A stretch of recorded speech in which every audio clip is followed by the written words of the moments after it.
There's a certain kind of silence that follows betrayal. Not the peaceful kind that heals, but the heavy kind, the one that wraps around your heart like chains and whispers that you'll never be safe again. Danika Blake knew that silence too well, but love has a way of finding you when you've stopped believing. It comes quietly, disguised as safety, as someone who sees the person you forgot you were. And just when you start to trust it again, it's tested by the very darkness you tried to escape. This is the story of a woman who learned that real love isn't the one untouched by danger. It's the one that you stand and fight through it. Before we dive in, welcome to a love story that will make you feel everything. The pain, the healing, the butterflies, and that delicious moment when two broken people realize they're each other's missing piece. Hit that subscribe button right now. Yes, right now. Because this channel is your home for love stories that don't just entertain, but heal. Drop a comment below and tell me where you're watching from, and share this video with someone who needs a reminder that beautiful love still exists. Now, let's get back to Danika and the man who's about to turn her world upside down. The restaurant was one of those places where silence cost more than noise, all marble floors and crystal chandeliers, where conversations were muted and power brokers made deals over $60 steaks. Danika Blake sat across from her father, Ashton Blake, pushing food around her plate. She'd barely eaten. Couldn't, really. Not when the weight of the past 3 months, the divorce, the freedom, the hollowness that came after, still pressed against her chest like a stone. "You look better," Ashton said, though his eyes betrayed his worry. "The cottage is treating you well?" "It's quiet, and I like quiet now." She managed a small smile. "Thank you for giving me space, Dad. I know you wanted me to come back to the estate, but I needed to breathe." Ashton reached across the table, covered her small hand with his large one. "You're my daughter. Whatever you need." "Danika," the voice cut through the restaurant like a blade through silk. Her entire body went rigid. Cameron. Her ex-husband stood 3 feet from their table, looking exactly as he always had, 6 feet of polished deception in a Tom Ford suit, with that smile that used to make her feel chosen and now just made her skin crawl. "Cameron!" Her voice came out steady, though her heart was a war drum in her chest. "What are you doing here?" "Having dinner, same as you." He glanced at Ashton with barely concealed contempt. "Mr. Blake, good to see you." Ashton's expression was carved from stone. Wish I could say the same. Cameron's smile tightened. His eyes, those cold, calculating eyes, fixed back on Danika. "I was hoping we could talk, alone." "We have nothing to talk about." "I disagree." He moved closer, and Danika's chair scraped backwardly instinctively. Cameron noticed, and his jaw clenched. 3 years of marriage and you won't even have a conversation with me? "We were good together, Danika. We can be again." "We were never good together. You were good at pretending. I was good at surviving." Something dark flickered across his face. "Don't be dramatic. I made mistakes. I'm willing to work on them. We can go to counseling. Try again." "No." Danika stood, her petite frame trembling but her voice firm. "The answer is no. Today, tomorrow, forever. I'm not coming back." Cameron's hand shot out, gripped her wrist. Not hard enough to hurt. He was always careful about that, but firm enough to hold her in place. "Let go of her." Ashton was on his feet, voice low and dangerous. "We're just talking," Cameron said smoothly, but his grip didn't loosen. His thumb pressed against Danika's pulse point, a possessive gesture disguised as tenderness. "Aren't we, darling? Tell your father we're just talking." Ashton couldn't stand by anymore and moved closer to Cameron. "If your father wasn't powerful enough to stop me, I would have put you underground for hurting my baby a long time ago." He was visibly enraged. "Well, it's a good thing then that he can stop you." Cameron sneered. Danika yanked her hand back. "Don't touch me, don't call me, don't show up where I am." "We're done, Cameron." She grabbed her purse and walked out, Ashton close behind her, but not before she heard Cameron's parting words, soft and venomous. "You'll come back. You always do." In the car, Danika's hands shook so badly she had to sit on them. Ashton pulled out of the parking lot, knuckles white on the steering wheel. "That son of a—" "Dad, please, I just want to go home." "He touched you in public. Like he still has the right—" Ashton's voice cracked with fury and helplessness. "I should have done more during the divorce. Should have buried him. Should have—" You did what I asked. I didn't want a war. I just wanted out. They drove in tense silence for a long moment before Ashton spoke again, quieter now. His father called me yesterday. Danika's head snapped toward him. What? Richard Thornton. Wanted to discuss the children reconciling. Said Cameron was devastated, that you were being unreasonable. Ashton's laugh was bitter. The Thorntons have money, connections, political ties. They think that makes them untouchable. What did you tell him?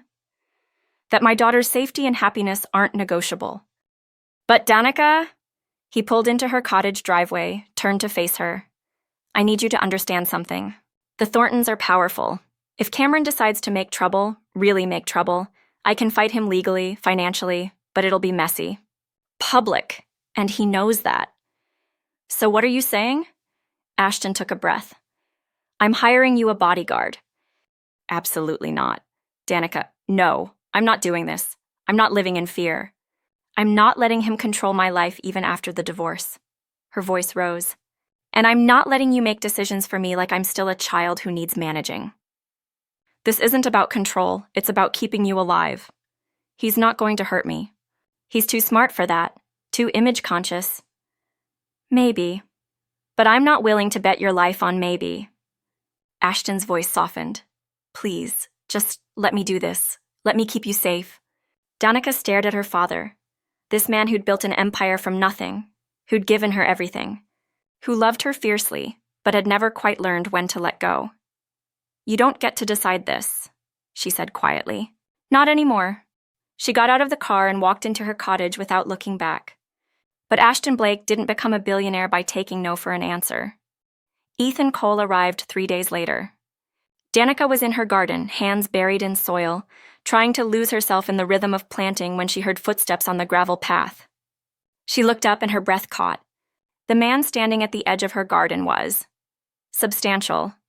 6'3" of solid muscle packed into a black tactical shirt and dark jeans, with a face that looked like it had been carved from granite and discipline. His hair was military short, dark brown almost black, and his eyes, storm gray and assessing, swept over the property with professional efficiency before landing on her.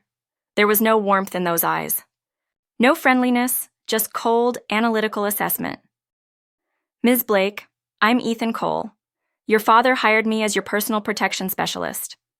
Danika stared at the man in her doorway like he'd just told her the sky was green. Excuse me? Ethan Cole, ma'am. Your father hired me to— My father, she interrupted, her voice dangerously calm, doesn't make decisions for me anymore. And I definitely didn't ask for a babysitter. Ethan's expression didn't change. Not even a flicker. With respect, ma'am, this isn't about what you asked for. It's about keeping you safe. Safe from what? Bad Yelp reviews on my skincare line? Your ex-husband has been making threats, Ms. Blake, your father takes those threats seriously. Danika stood, brushing dirt from her knees. Even standing, the top of her head barely reached his shoulders. My father can hire whoever he wants. Doesn't mean I agreed to it. Noted. I'll be staying in the guest house. My shift starts now. My shift? I'm sorry. Did I miss the part where I became a job? Something flickered in his expression. Irritation, maybe. You did miss the part where your ex-husband has been driving past your cottage 4 times in the past week. Where he's been calling from different numbers. Where he showed up at your father's office yesterday making veiled threats about protecting what's his. Danika's blood ran cold. How do you know all that? Because it's my job to know. Your father briefed me extensively. He pulled out a tablet, showed her surveillance photos. Cameron's Mercedes parked down the road from her cottage. You're being stalked, Ms. Blake, whether you want to admit it or not. The evidence was damning. Terrifying. But the way he said it, clinical, emotionless, like she was just another contract, made her defensive. So what, you're going to follow me around, lurk in corners, turn my life into a prison? I just escaped one controlling man. I'm not trading him for another. Ethan's jaw tightened. I'm not here to control you. I'm here to keep you breathing. There's a difference. Is there? Because from where I'm standing, you look like every other man who thinks he knows what's best for me. Lady, I don't care what's best for you. I care about doing my job and collecting my paycheck. You want to make that difficult, fine. But I'm not leaving, and I'm not debating this. Your father has a contract with my company. I'm here until that contract expires or you're no longer in danger. He turned toward the guest house. I'll try to stay out of your way. I suggest you do the same. He walked away, and Danika stood there, fury and fear warring inside her chest. She hated him already. For the first week, they orbited each other like hostile planets. Ethan was everywhere and nowhere. She'd see him doing perimeter checks at dawn, a dark silhouette moving through morning mist. He'd be in his truck when she went grocery shopping, maintaining a precise 50-foot distance. Once she woke at 2 a.m. to get water and found him standing outside her window, hand on his concealed weapon.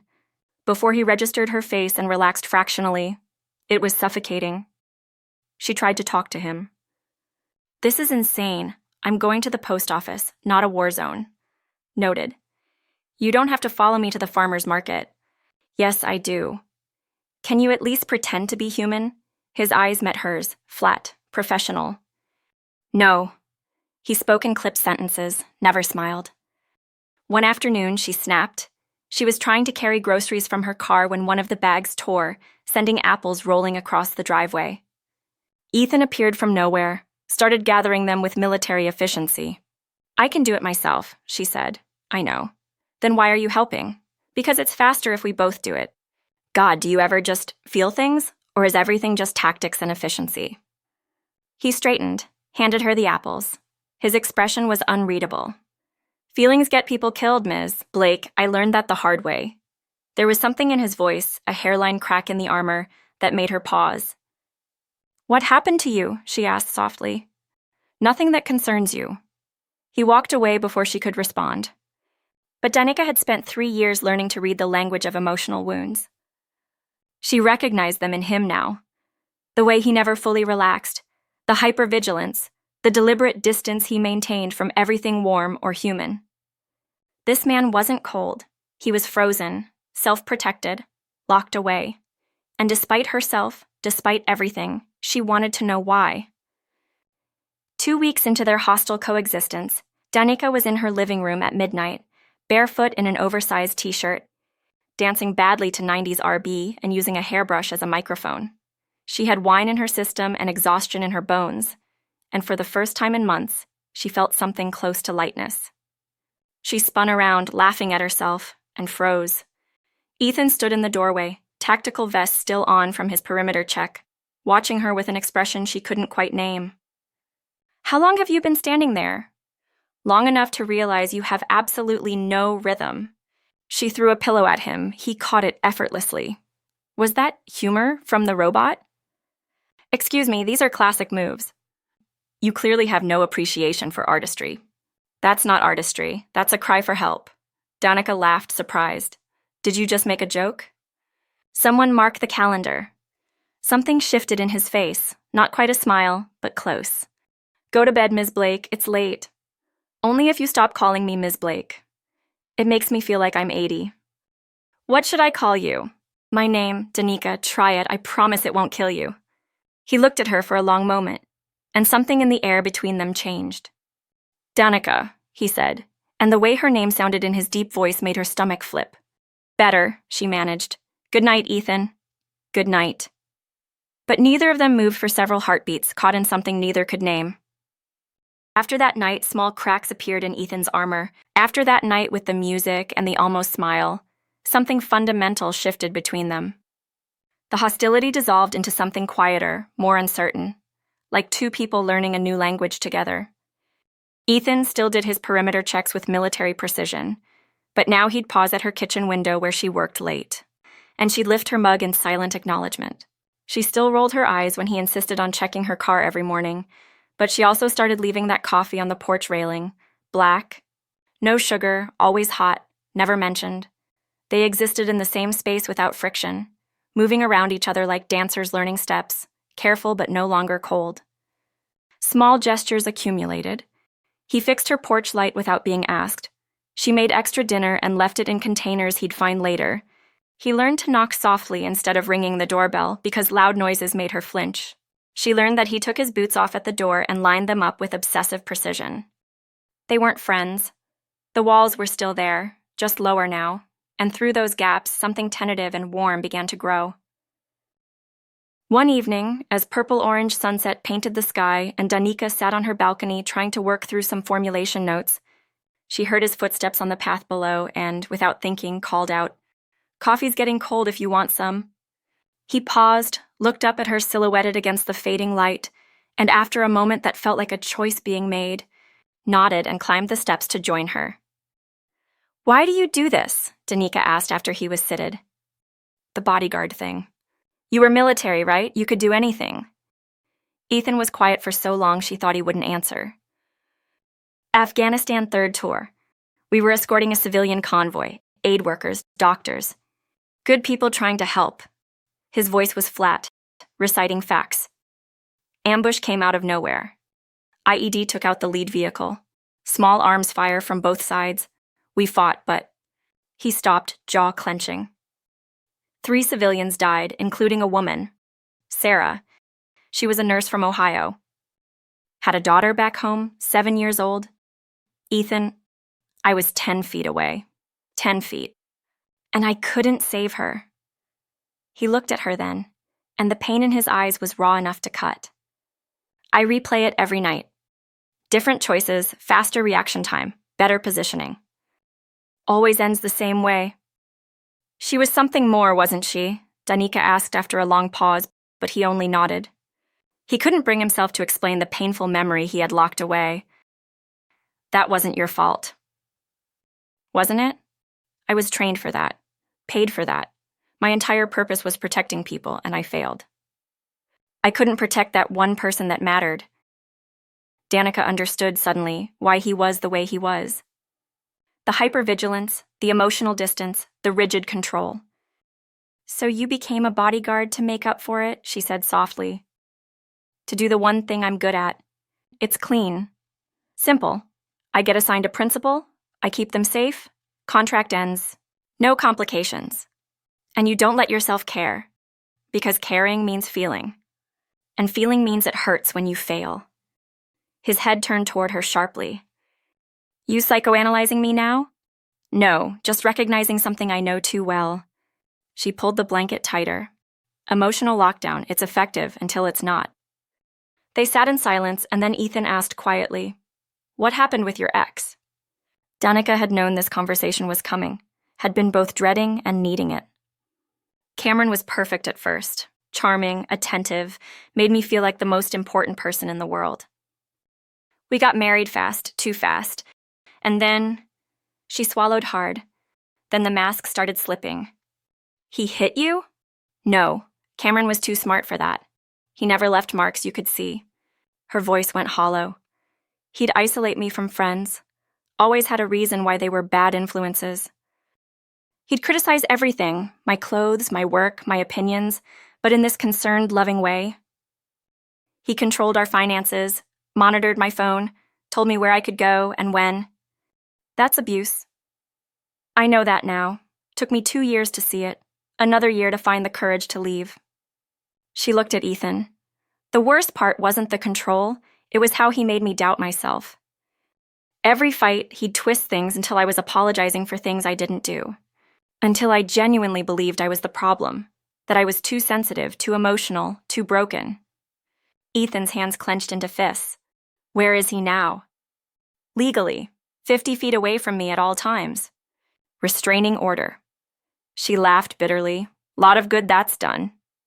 If he touches you again? You'll do what? Beat him up and go to jail? Danika shook her head. That's what he wants. An excuse to play victim, to say I'm unstable, that I need him. She met Ethan's eyes. The best revenge is living well, being happy, showing him he didn't break me. Did he? The question hung between them, honest and sharp. Almost, Danika whispered. But not quite. Ethan reached over, his large calloused hand covering her small one. The gesture was careful, asking permission. She turned her palm up, laced their fingers together. They sat like that until dawn, hands joined, 2 damaged people finding unexpected comfort in shared silence. After that night, something fundamental shifted. She started noticing the tiny gestures of care. How he positioned himself between her and any potential threat, instinctive and unconscious. He was still reserved, still professional, But there were cracks in the armor now, and through those cracks, she glimpsed something warm and human and devastating. She was falling for him, and it terrified her. The moment everything exploded happened on a rainy Thursday afternoon. Danika was having a spectacularly bad day. Her skincare line had hit production delays, her therapist appointment had been canceled, and she'd made the mistake of checking social media, only to find photos of Cameron at some charity gala with a new girlfriend.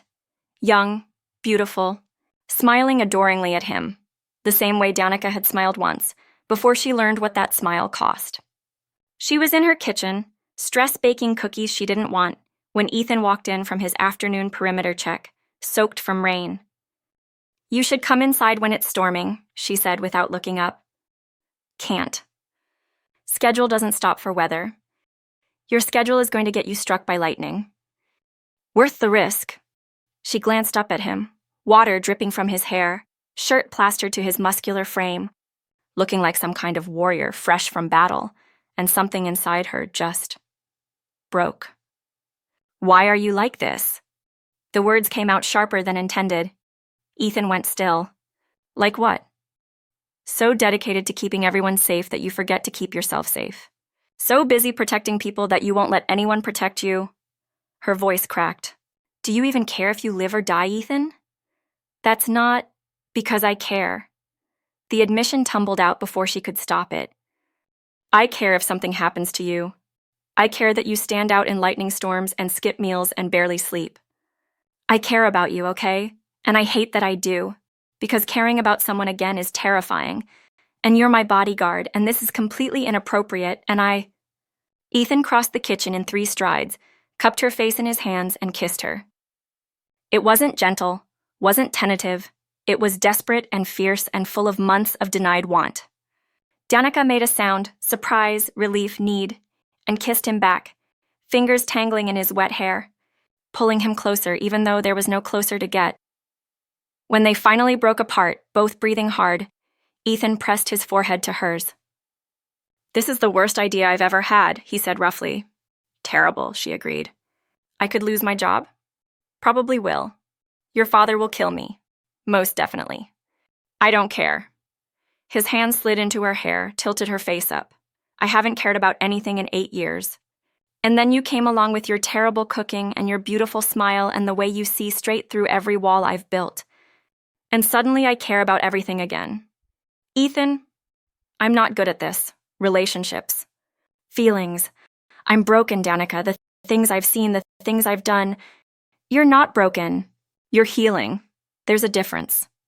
She touched his face, traced the scar above his eyebrow. "I'm healing too. Maybe we can be broken and healing together." He kissed her again, softer this time, like she was precious and fragile, and everything he'd ever wanted but never thought he'd deserve. "I love you," he whispered against her lips. "I know it's too soon. I know it's complicated, but I love you." Danika's heart felt too big for her chest.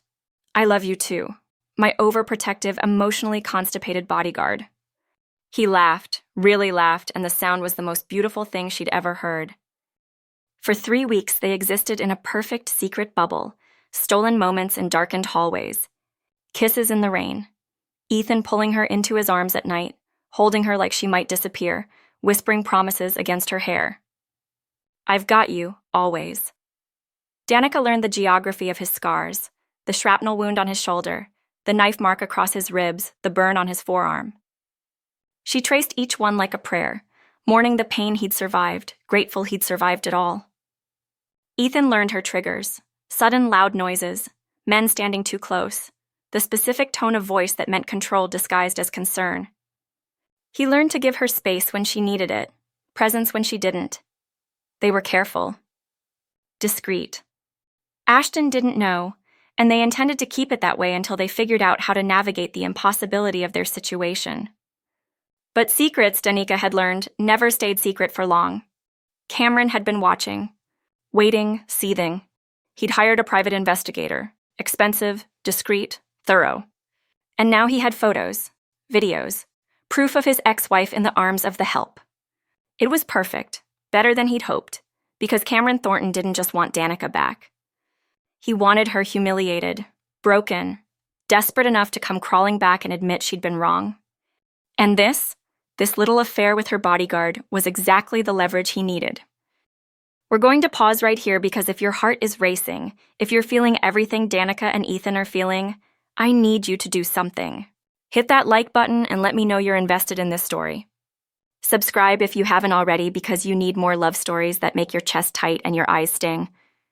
If you're really feeling this, hit that super thanks button. Your support helps me create more emotionally devastating, beautiful stories like this one. And share this video with someone who believes in love that heals. Now let's see how Cameron tries to destroy what Danika and Ethan are building. The call came on a Tuesday morning. Danika was making breakfast, actual edible breakfast she'd learned from watching Ethan, when her phone buzzed. Unknown number, something cold slithered down her spine. Hello? Danika, it's Cameron. She nearly dropped the phone. Ethan, who'd been reading tactical reports at the kitchen table, was on his feet immediately, moving toward her. How? Did I get your number? He mocked. I always find a way, darling, you know that. His voice was oil smooth, laced with poison. I wanted to give you a courtesy call before the story breaks. What story? Check your email. The subject line is the Blake heiress's dirty little secret. Catchy, isn't it? Her hands trembled as she opened her email. Ethan read over her shoulder, his body going rigid. Photos, dozens of them, her and Ethan kissing on the porch, his hand on her waist. Her head on his shoulder, their fingers intertwined, timestamps, locations, everything documented with damning precision. And a message. Billionaire's daughter Danika Blake, barely divorced, caught in sordid affair with hired help.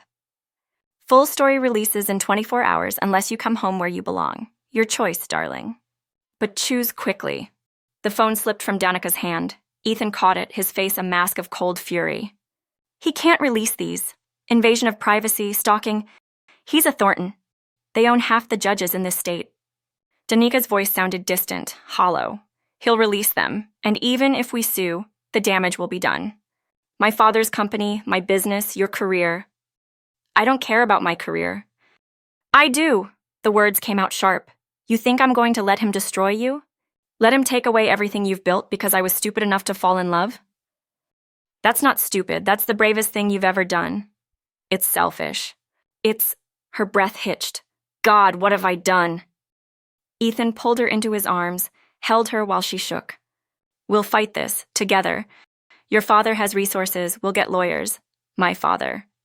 Danika pulled back, ice flooding her veins. Oh God, we have to tell him before Cameron does. Ashton Blake's office was all glass and steel and barely contained devastation. Danika had never seen her father like this. Not angry, she'd expected anger, but betrayed. Wounded, like she'd taken something precious and shattered it deliberately. How long? His voice was quiet, which was somehow worse than shouting. 3 weeks. 3 weeks. 3 weeks you've been lying to me.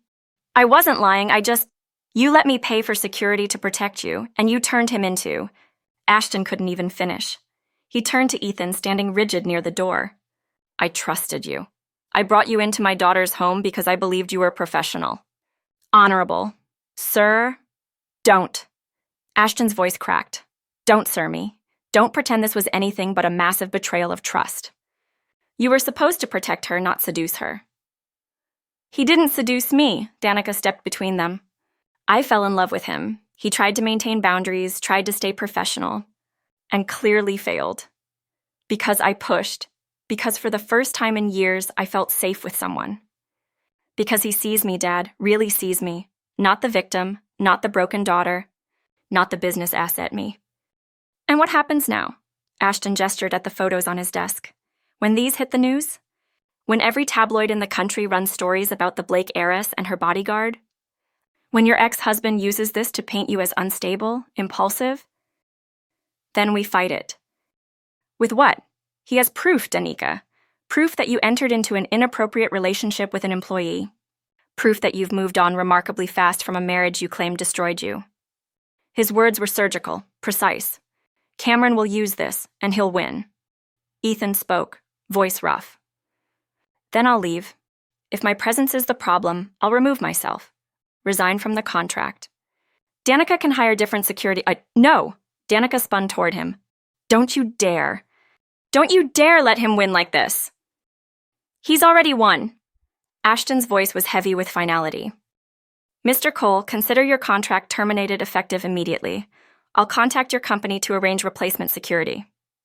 You have 2 hours to clear out. Dad, please. This isn't a discussion. Ashton looked at his daughter, and there was something almost pitying in his eyes. I'm trying to protect you, even if you can't see that right now. You're not protecting me. You're controlling me, just like Cameron did. Danika's voice broke.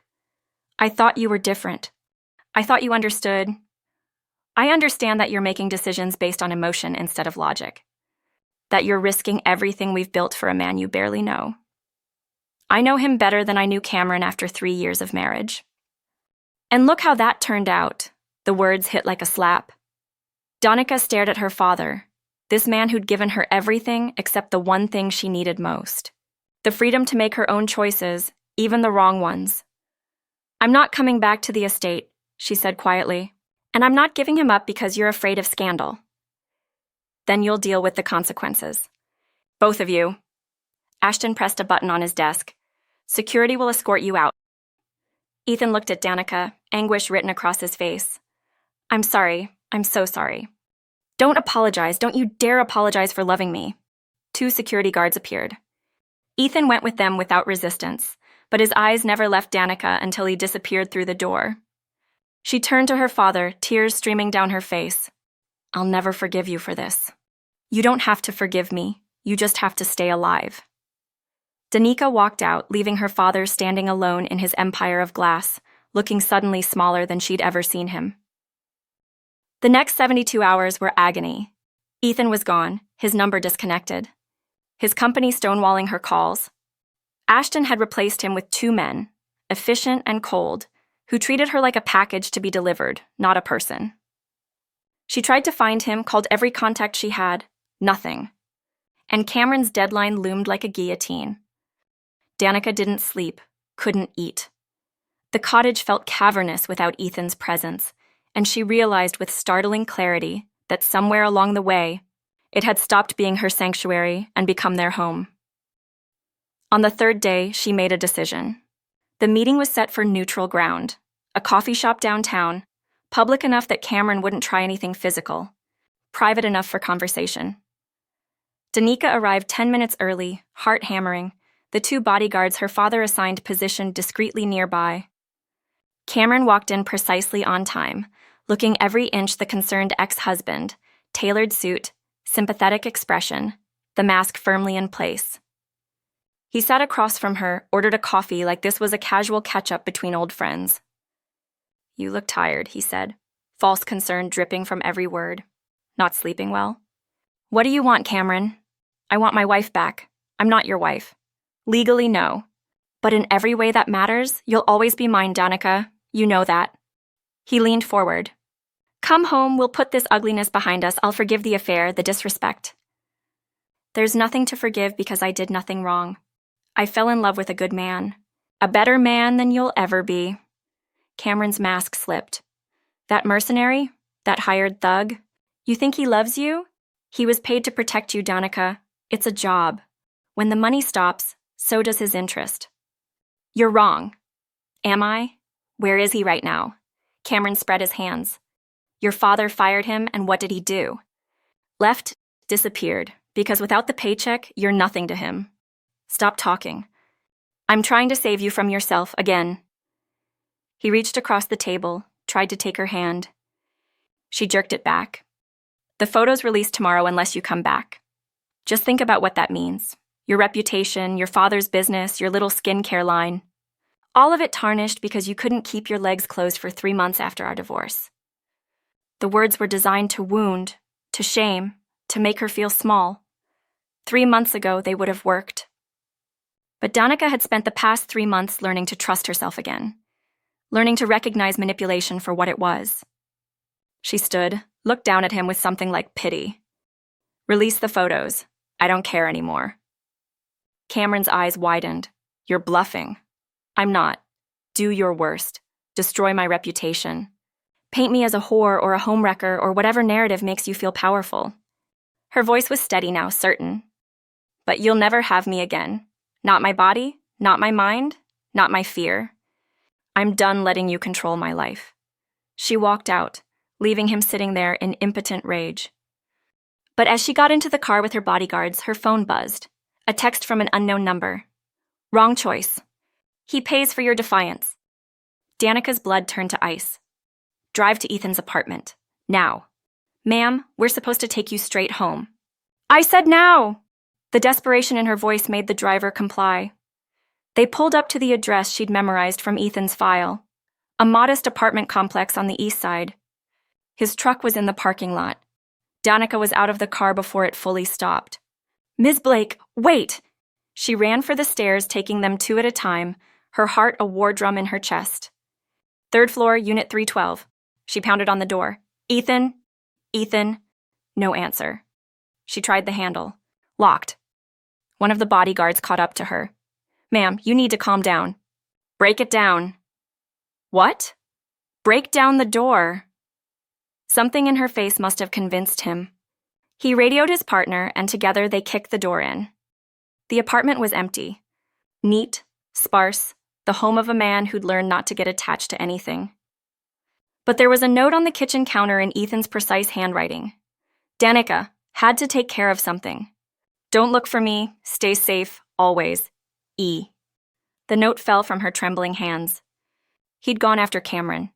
She knew it with bone-deep certainty. Ethan, with his guilt complex and his need to protect and his absolute refusal to let anyone hurt the people he loved, had gone to confront Cameron. And Cameron had been ready for exactly that. She grabbed her phone, called Ashton. He answered on the first ring. Danika. Dad, where's Cameron right now? Where is he? Why? What's happening? Where is he? A pause. According to my security team, he left the coffee shop and drove to his father's estate.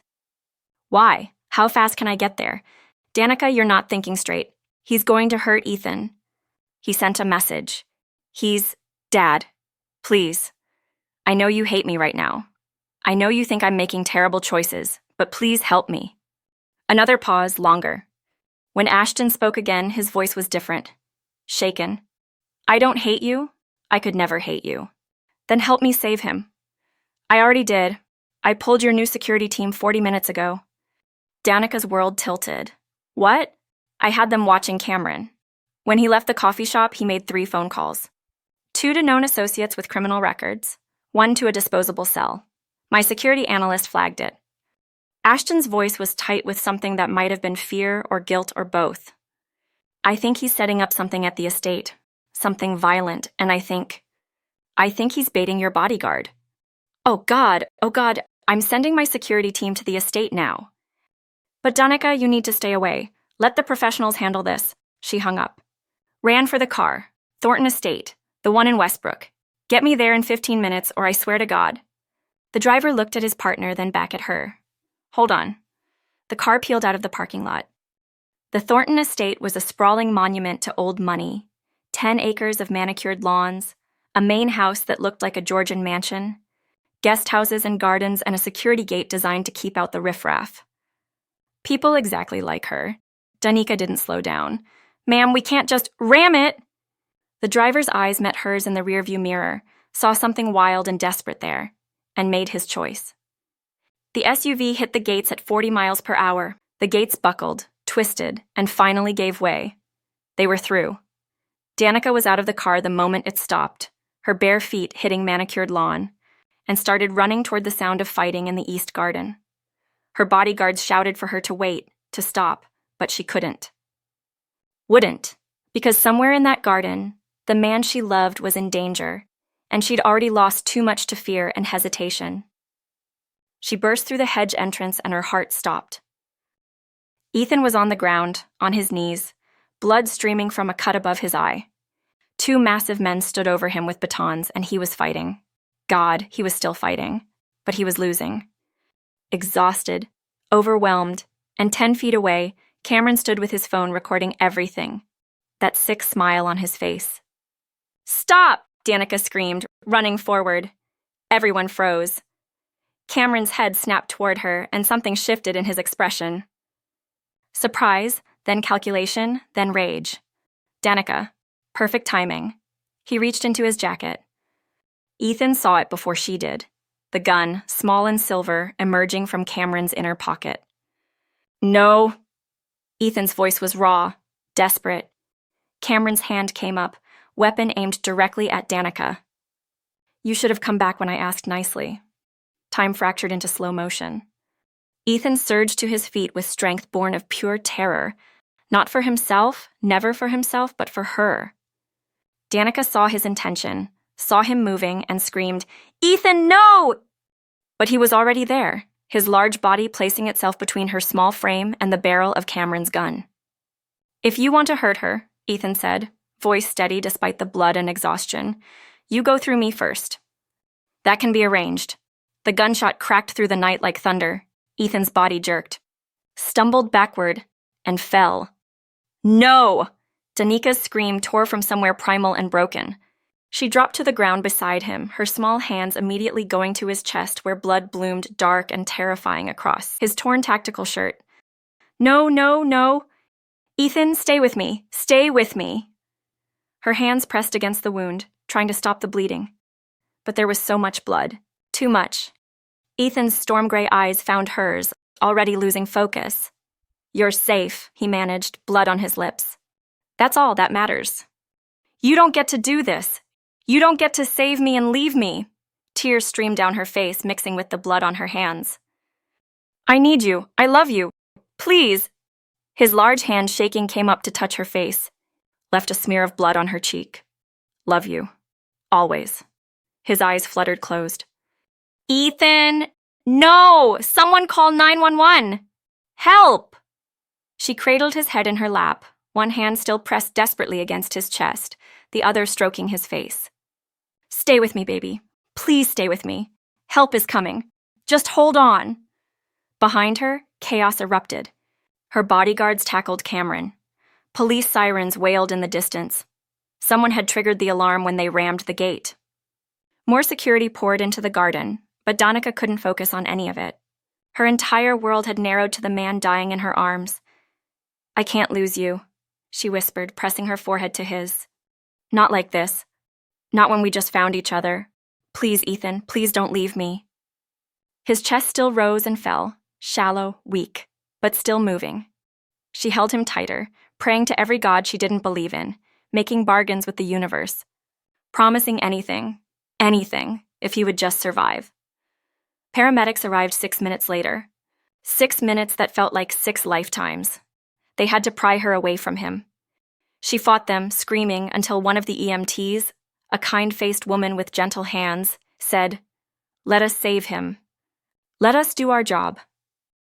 Danika stepped back, her entire body shaking, covered in his blood, watching as they worked with terrifying efficiency. Gunshot wound to the chest, pulse weak and thready. Significant blood loss. We need to move now. They loaded him onto a stretcher, started an IV, covered him with thermal blankets. Danika climbed into the ambulance without asking permission. No one tried to stop her. She held his hand the entire ride, whispering to him, begging him to hold on, telling him about the life they were going to have, the future waiting for them, all the mornings and arguments and terrible pancakes and perfect moments they hadn't lived yet. His hand was cold in hers, but his heart was still beating. The hospital waiting room was sterile and cold and filled with the worst kind of silence. Danika sat in a plastic chair, still wearing her blood-soaked dress, her twisted curls matted with sweat. She stared at nothing, saw everything. Ethan's face as he stepped in front of her. The sound of the gunshot, his body falling. The blood, so much blood. Danika, she looked up. Ashton stood there, his face drawn with worry and guilt and 1,000 things left unsaid. How is he? In surgery. Her voice was hollow. They said the bullet missed his heart by 2 inches. Collapsed lung, internal bleeding. They don't know if... Her voice broke. I can't lose him, Dad. I can't. Ashton sat beside her, pulled her into his arms. She collapsed against him, finally letting herself break, sobbing into his expensive suit like she was 6 years old again, and he could fix everything. This is my fault, Ashton said roughly. I pulled security. I thought I was teaching Cameron a lesson, that he'd get spooked and back off. I never imagined he shot him. Danika pulled back, looked at her father with red, swollen eyes. Cameron shot Ethan because I chose him, because I dared to be happy with someone who wasn't Cameron. I know, and I will make sure he pays for every second of pain he's caused you. Both of you. Will you? Can you? The Thorntons are powerful, but attempted murder, caught on multiple security cameras with 24 witnesses. Ashton's voice was steel. Even they can't buy their way out of that. Cameron's going to prison, sweetheart, for a very long time. Hours later, a surgeon emerged, still in his scrubs, exhaustion etched into his face. Here for Ethan Cole? Danika was on her feet instantly. How is he? He made it through surgery. The bullet was removed successfully. We repaired the damage to his lung and stopped the internal bleeding. The next 48 hours are critical, but... The surgeon smiled tiredly. He's strong, stubborn according to his vitals. I think he's going to make it. Danika's legs gave out. Ashton caught her. Can I see him? He's in recovery, still unconscious from anesthesia. But yes, you can see him. The ICU room was all beeping machines and harsh fluorescent lights and the steady rhythm of a heart monitor that was the most beautiful sound Danika had ever heard. Ethan lay in the hospital bed, looking too pale, too still, too vulnerable. Tubes and wires connected him to machines. A ventilator breathed for him. Bandages covered his chest. But his heart monitor beeped steadily. He was alive. Danika pulled a chair close to his bedside, took his large hand in both of her small ones, and let herself cry, relief and fear and love all tangled together. You scared me, she whispered. You stupid, heroic, self-sacrificing idiot. You scared me so badly. He didn't respond. Didn't move. Just lay there, chest rising and falling with mechanical precision. I know you can hear me. The nurses said you might be able to hear me. She squeezed his hand. So I need you to listen. You don't get to die, Ethan Cole. You don't get to take a bullet for me and then leave me alone in this world. That's not how this works. His hand was warm now. That was good. That meant blood flow. That meant healing. Do you remember what you said? That you haven't cared about anything in 8 years? Well, I care about you. I care so much. And you promised me forever. So you don't get to back out of that now. She pressed his hand to her cheek, closed her eyes. I spent 3 years in a relationship that made me feel small and worthless and broken. And then you came into my life and made me feel seen, safe, strong. You didn't try to fix me or save me. You just stood beside me while I learned to save myself. Her voice cracked. And now you've literally saved my life. Took a bullet meant for me. So you have to wake up. You have to be okay. Because I can't do this without you. I don't want to. The machines beeped steadily. The ventilator hissed. Danika held his hand and kept talking, filling the silence with memories and promises and desperate love. 36 hours later, just after dawn, his hand twitched in hers. Danika jerked awake. She'd been dozing in the chair, unwilling to leave even when nurses suggested she get rest. Ethan, his eyes fluttered, confused and hazy but open. Oh, thank God, you're awake. Danika pressed the nurse call button and leaned over him, careful not to jostle any tubes. Hey, hi, welcome back. Ethan's eyes focused on her face. His mouth moved, but the ventilator tube prevented speech.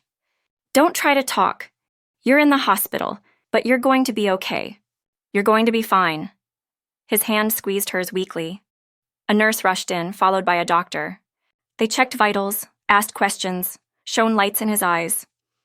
After several minutes, the doctor nodded. Let's remove the ventilator. His lung function looks good. The process took a few minutes. When it was finally out, Ethan coughed, grimaced, and looked at Danika with clearer eyes. You're okay? His voice was rough, barely a whisper.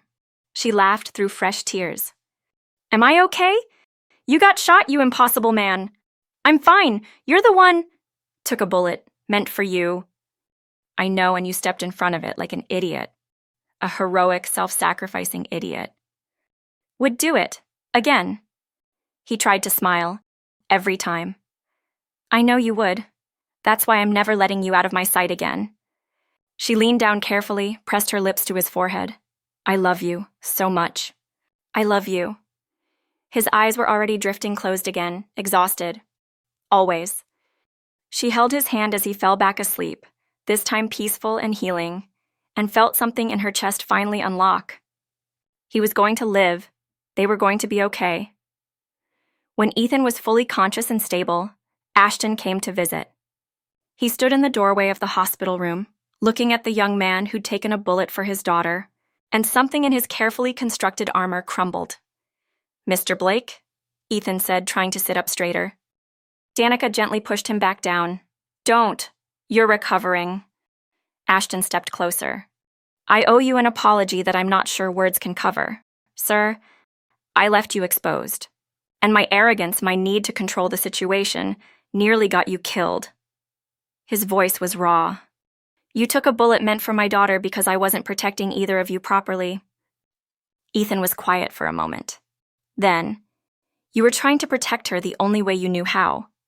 By pushing away the person who made her happy? By firing the man who actually kept her safe?" Ashton shook his head. "That's not protection, that's control. And I'm done trying to control her life." He looked at Danika, who sat beside Ethan's bed holding his hand. "I'm sorry, sweetheart. For everything. For not trusting you to make your own choices. For treating your love like a scandal instead of the blessing it clearly is." His eyes shifted back to Ethan. "And I'm sorry to you for questioning your honor, for failing to see that you love my daughter the right way, as a partner, not a possession." "Mr. Blake, Ashton, please, you're going to be my son-in-law eventually. Might as well start now." Danika's breath caught. "Dad, I see the way you look at each other, the way you protect each other. That's real. That's what I should have wanted for you all along." He cleared his throat. "I've already spoken with your company, settled everything with your contract, ensured there are no professional repercussions. And I've retained the best attorneys in the state to make sure Cameron Thornton never sees freedom again." "Is he," Danika started, "in custody, charged with attempted murder. No bail. His father tried to intervene, but there's too much evidence. Security footage, witnesses. The weapon with his fingerprints, multiple charges." Ashton's voice was grim with satisfaction. "He's going away for at least 15 years. Possibly more." Danika exhaled shakily. "Good. And you two?" Ashton looked between them. "When you're ready, when Ethan's healed, I'd like to get to know you properly. As my daughter's partner, as the man who loves her." He extended his hand to Ethan. "If you'll let me." Ethan, despite the pain and exhaustion, reached out and shook Ashton's hand. "I'd like that, sir." "Ashton," he corrected gently. After Ashton left, Danika climbed carefully into the hospital bed beside Ethan, mindful of his injuries, and laid her head on his shoulder. "You heard him," she said softly. "Son-in-law eventually." "Eventually," Ethan agreed, pressing a kiss to her hair. "When I can get down on one knee without passing out. Take your time, I'm not going anywhere." "Neither am I." His arm came around her carefully. "Forever, remember? Forever," she promised. 6 months later, the launch party for Safe Love, her skincare products, was everything Danika had dreamed. But the real triumph wasn't the business success. It was standing on that stage, seeing Ethan at the back of the room and knowing they'd survived the worst. That they'd fought for each other, that they'd chosen love even when it was dangerous. When she walked off stage toward him, leaving her speech unfinished, no one was surprised. "You still guarding me, Cole? Always?" He pulled her close, his chest fully healed now, his strength returned. "Only if you keep giving me trouble." "Oh, I plan to give you trouble for the rest of your life." "Promise?" She kissed him, soft and sweet and certain, while the crowd applauded. And somewhere in a maximum security prison, Cameron Thornton sat in a cell wearing orange jumpsuit, stripped of his power and privilege, charged with attempted murder amongst other things, and serving 20 years jail term. He was finally facing the consequences of his cruelty. Justice had come. Later that night, after the party wound down and the guests went home, Ethan and Danika sat on the porch of her cottage, watching stars appear in the darkening sky, no deadlines, no threats. No one trying to control or manipulate or destroy what they'd built together. Just two people who'd been broken and healing, finding wholeness in each other. "Hey," Ethan said against her lips. Marry me." Danika pulled back, eyes wide. What? Marry me. Not now, not soon. Whenever you're ready, a year, 5 years, 10. I don't care. He tucked a curl behind her ear, his gray eyes serious and soft. I just want you to know that this isn't temporary for me. You're not a phase or a contract that expires. You're it, forever, if you'll have me. Tears spilled down Danika's cheeks, the good kind this time, the kind that came from too much happiness contained in too small a space. Yes, she whispered. Yes, I'll marry you, someday, when we're ready. When you're ready, he corrected gently. When I'm ready, she agreed. They sat like that for a long time, wrapped in each other and starlight, and the profound peace of knowing they were safe. Danika Blake had survived hell and come out the other side scarred but stronger.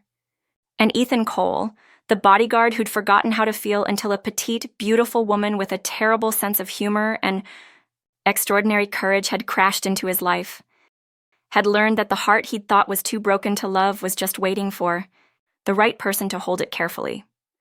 Together, they'd built something neither thought they deserved, a love that felt like coming home.